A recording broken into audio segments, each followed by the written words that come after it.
আজকে আমাদের কাছে চাঁদপাহাড় পুলিশ থানার কাছে একটা খবর আসে যে 3টা ডেড বডি পড়ে আছে বিদ্যাবিল একটা গ্রামের পাশেই।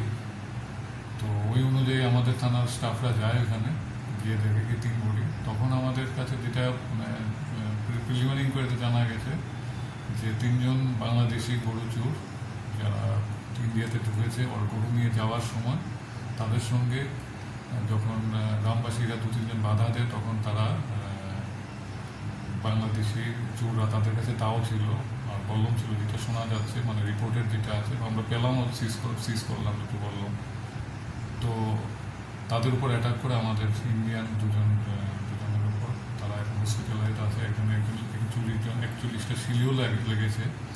তো এরপর যেটা শোনা গেছে মানে আমরা এখন ইনভেস্টিগেশন করছি এটা যে পাবলিক তখন তাদের উপর চড়াও হয় আর এরপর 3জনকে মানে ইনজিউর করে পরে মারা যায়।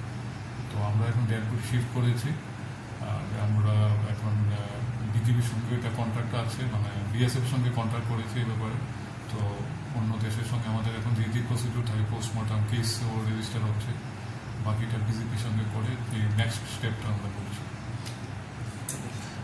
মর্গে আছে আমাদের কোয়াই মর্গে আছে, তো কালকে পোস্টমর্টম হবে। এরপর যে প্রসিডিউর আছে ওই প্রসিডিউর অনুযায়ী আমরা বাংলাদেশের কাছে টেক আপ করবো থ্রু বিজিবি হাই কমিশন, যেটাই থাকে যে আমাদের প্রসিডিউর আছে ওইভাবে আমরা করবো।